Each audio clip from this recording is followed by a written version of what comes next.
They hired someone to pour in some acid as he fell asleep outside the house. Uju believes that if Nkem lost his sight, there is no way he could see any vision, let alone save the king.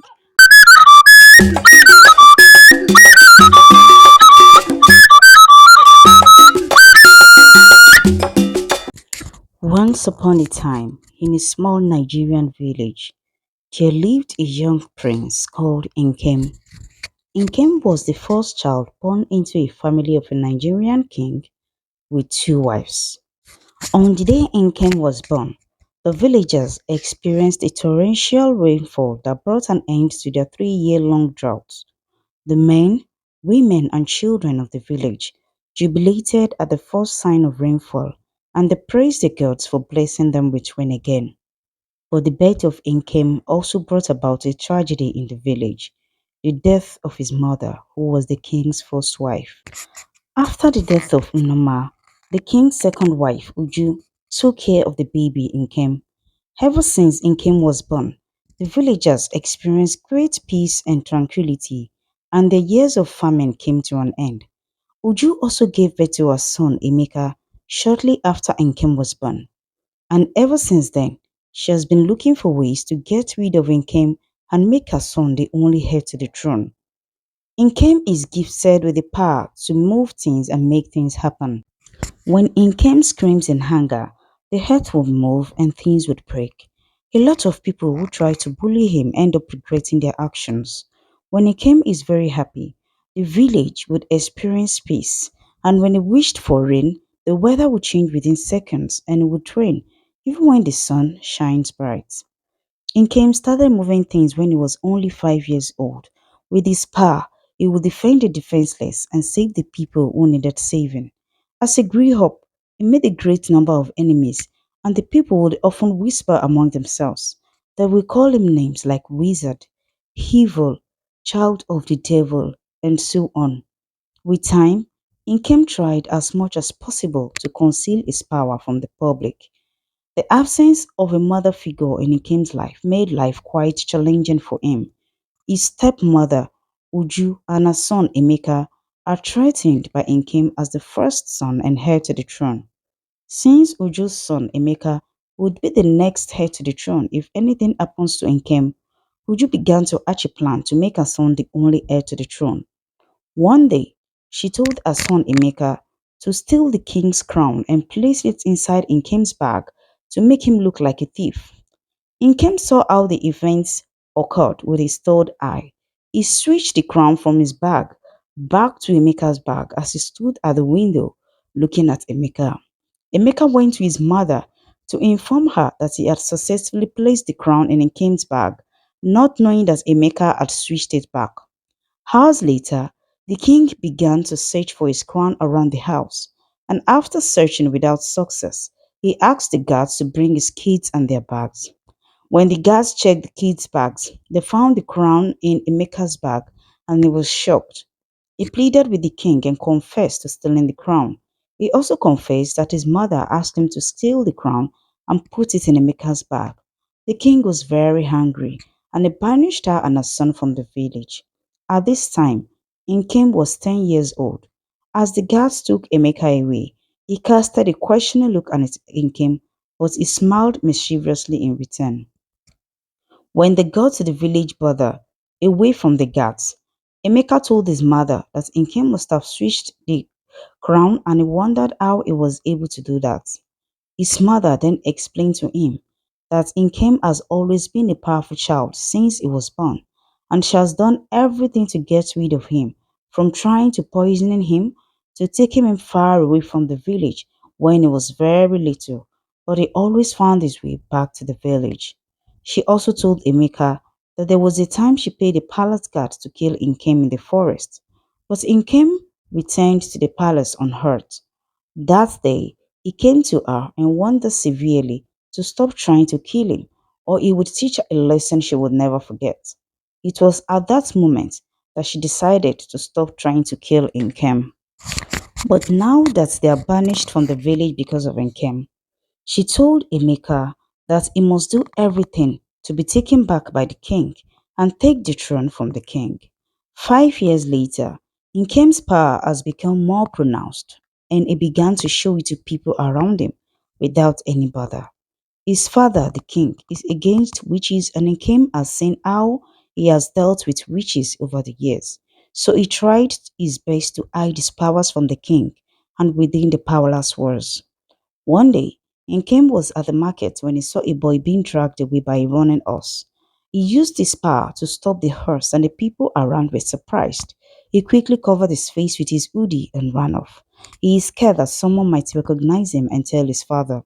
The people whispered and wondered how a wizard could be in the village despite the punishment meted out on past witches and wizards. Another time, a man was trying to save his son who fell into a very deep well. People gathered around screaming and crying as father and son tried to get out of the well without success. Inkem got to the scene and used his power to bring them out. The people around were shocked and they ran off, calling Inkem a wizard. Inkem quickly ran off again, afraid that someone might tell the king about his powers.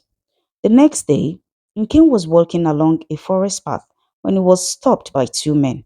The men told him that they saw him performing magic and they would inform the king about it. Nkem began to beg the man. He promised to do anything if they refused to tell the king about his magic. After begging them for hours, the man finally agreed, but only on one condition.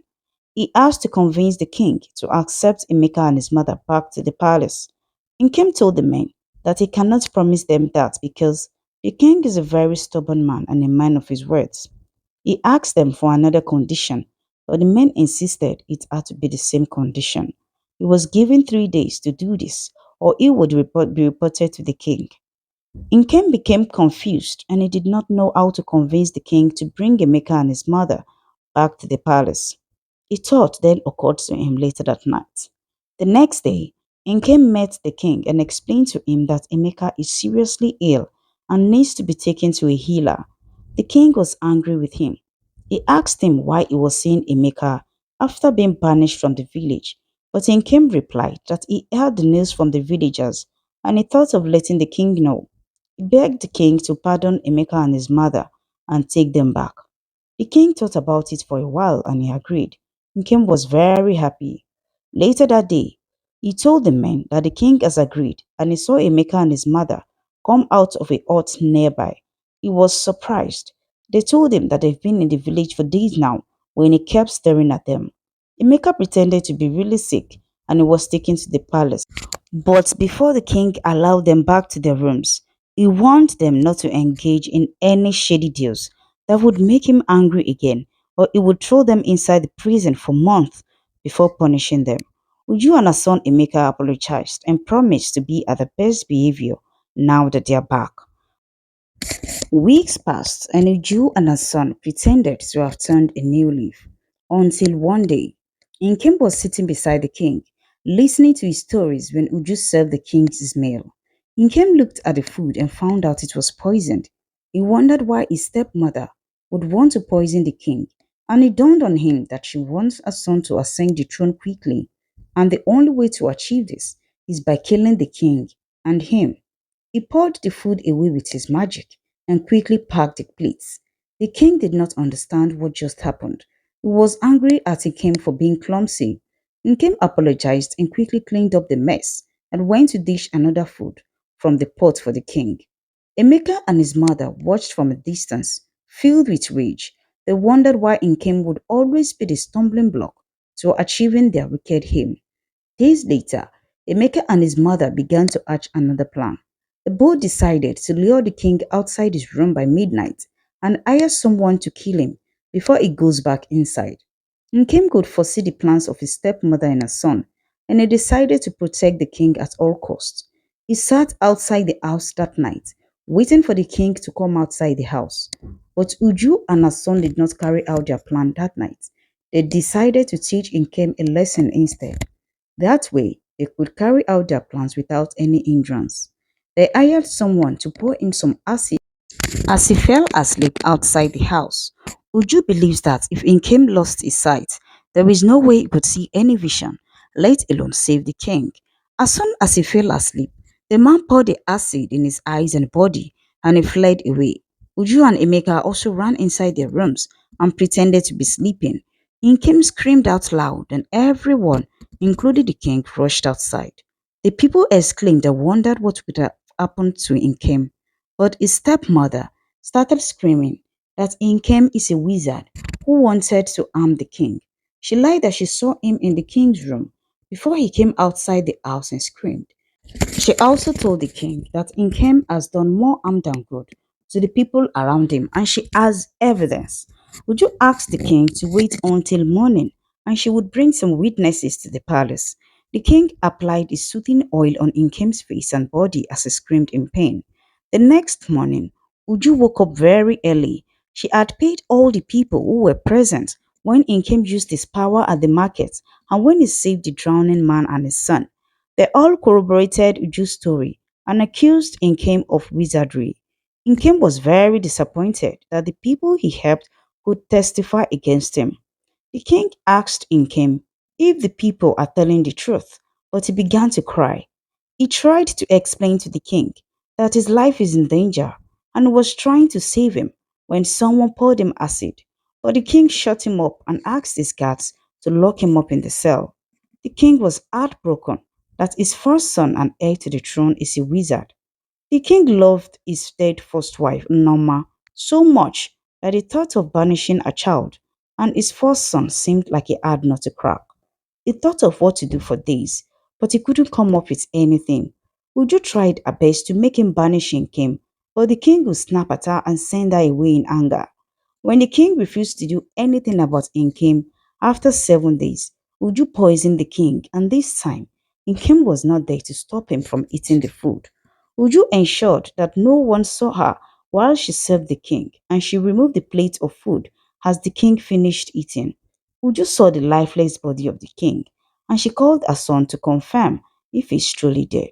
The mother and son jumped up and hugged themselves, happy that their plan worked out this time. Then they went out and began to scream for help, pretending that they only met the lifeless body of the king. Nkem felt the king's sudden demise, and he knew immediately that his stepmother and her son had gotten what they have always wanted, the death of the king. Uju summoned the village elders, and the king was confirmed dead. Ideally, when the king dies in the community, there would be a 3-month mourning period before another king would ascend the throne. But after a few days of mourning, Uju began to pester the village elders to make her son ascend the throne as soon as possible. The elders explained that Nkem should be the next king, but Uju was hell-bent on making her son the new king as fast as possible. She explained to the elders that Nkem is a wizard and as such cannot be made the king. The elders did not know what to do. They told her that they would have to consult the oracle and appease the gods, but Uju's patience was running out. She bribed the village elders with yams, rice, beans, and other foodstuffs to make the process faster. And surprisingly, her son Emeka became the new king barely 1 month after his father's death. As soon as he became the king, Uju made all the rules for Emeka. They increased the market women tax and took over some people's land by force. Soon, the villagers began to grumble about the sudden changes taking place in the village. Uju deliberately left Nkem in the cell for 3 months, where he is fed only once every day. Our aim is to make him die inside the cell. But after 6 months of being starved and maltreated in the cell, Uju decided that it was time for Nkem to leave the village. Emeka summoned the village elders and told them that it was time for Nkem to leave, and they all accepted.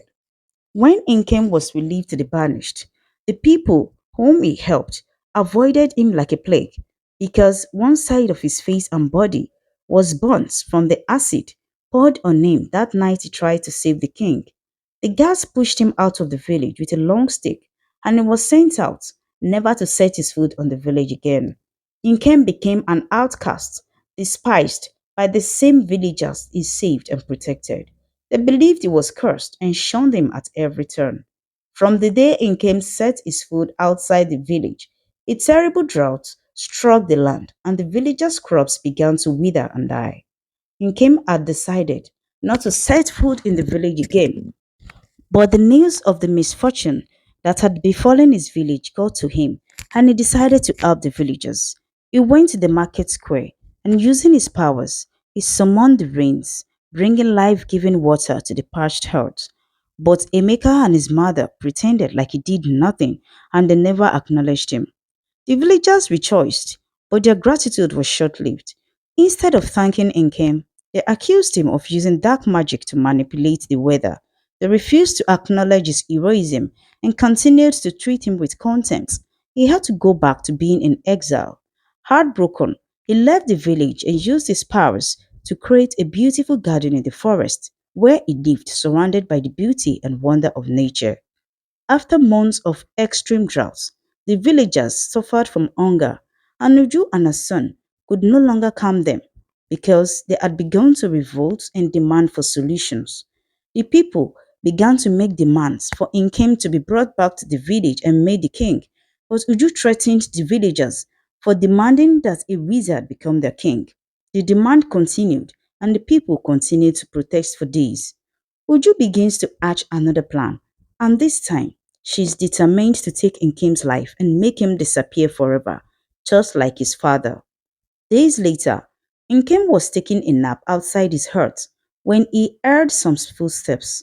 He opened his eyes and found five palace guards walking towards him.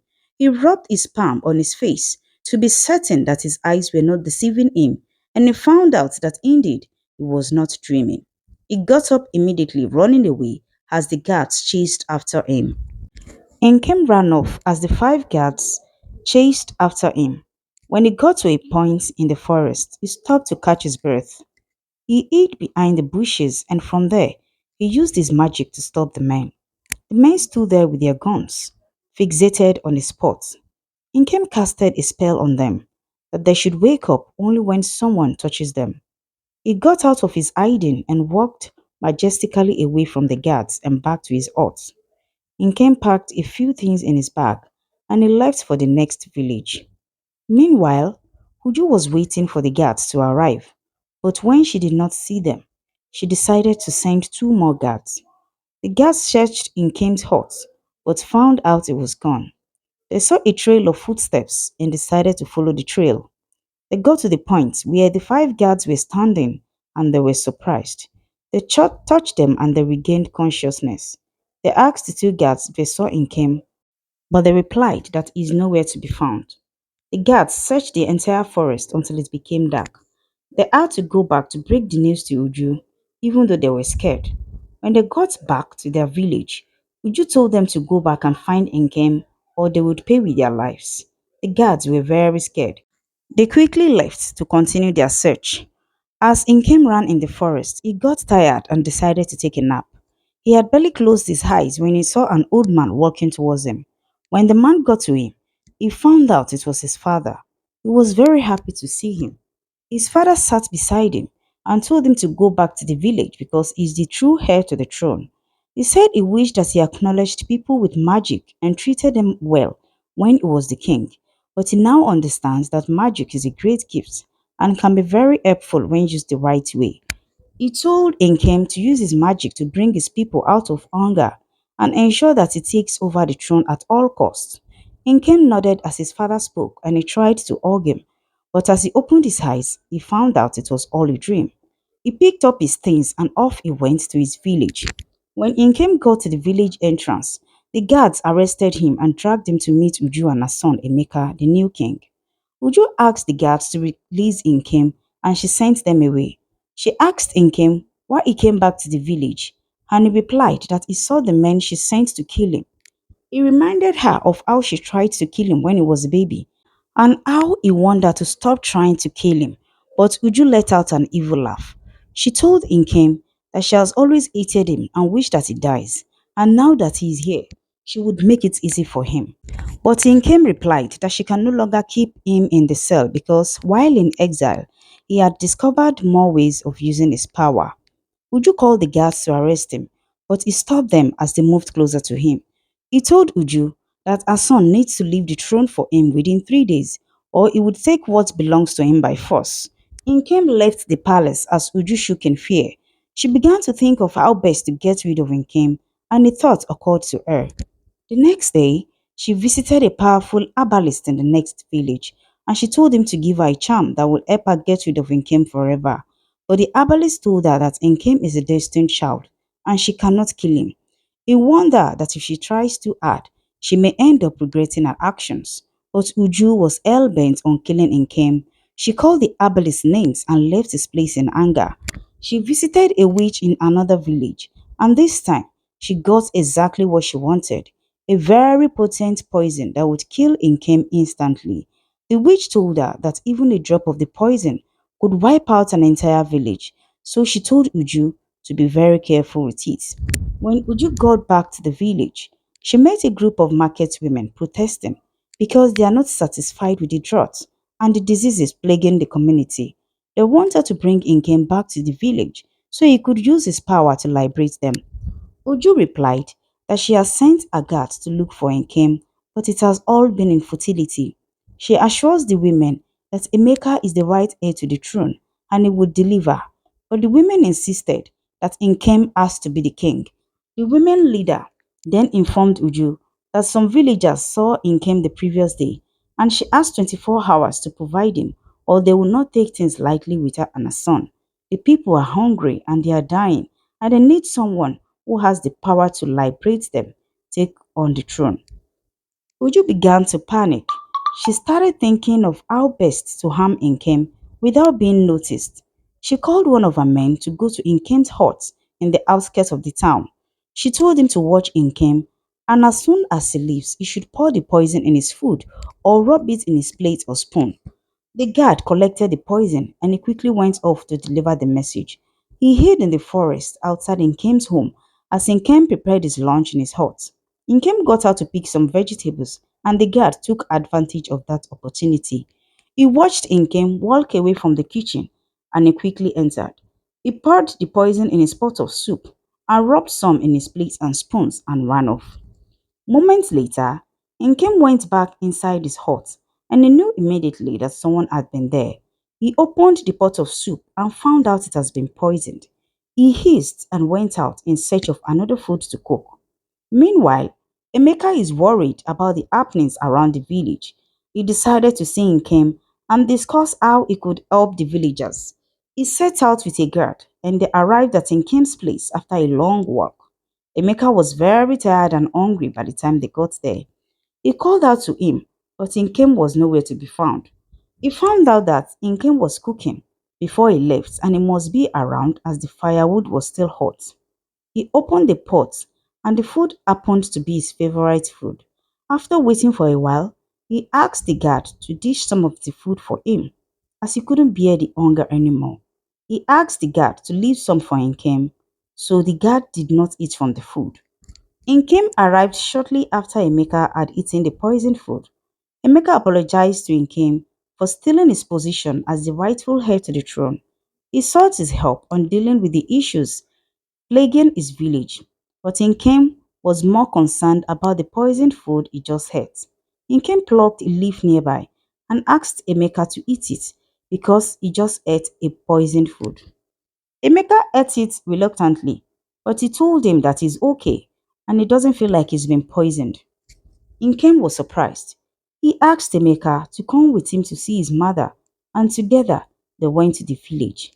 By the time they arrived at the village, Emeka's stomach had begun to swell up and he could not walk very well. He was also sweating profusely. Nkem ran to Uju and he asked her if there is an antidote to the poison she put in his food, but she laughed hysterically. She told Nkem that there is no antidote and even if there is, she would never give him. Nkem then replied that her son Emeka was the one who ate the poisoned food and it happened because he went out in search of another food to eat after a guard poisoned his food. Uju stood up, scared at what she just heard. Emeka walked in at that moment, aided by two guards. Uju began to scream as she saw her son writhing in pain. She asked him to sit down and she began to question him. She started blaming Nkem for poisoning her son, but Nkem, knowing how corny she could be, quickly asked the guards to summon the chiefs for a meeting. Uju continued screaming and crying. When the chiefs arrived, Nkem brought out the god of iron and asked the god who poisoned the food to swear by it. The guards swore that Uju sent him to poison Nkem's food, but the young king, Emeka, ended up eating the food when his colleague followed him to Nkem's place. He said he would have warned the king if he knew they were going to see Nkem. At that point, Emeka's stomach had swollen more and he was losing his breath. His mother ran to the witch who gave her the potion, but she informed her that there was no antidote. Uju cried and cried as she headed back to the village and she regretted all her actions. 3 days later, Emeka died and Uju couldn't bear the shame as people pointed accusing fingers at her for killing her son. She left the village as she cries. Months later, after mourning the death of his brother, Nkem was crowned the king and the people rejoiced. This movie teaches us to do good and good will follow us. It also teaches us that when we do evil, we may be unknowingly harming the people who are close to us. Thank you so much for watching. Please subscribe before you leave and leave a comment below if you enjoyed this story. Bye.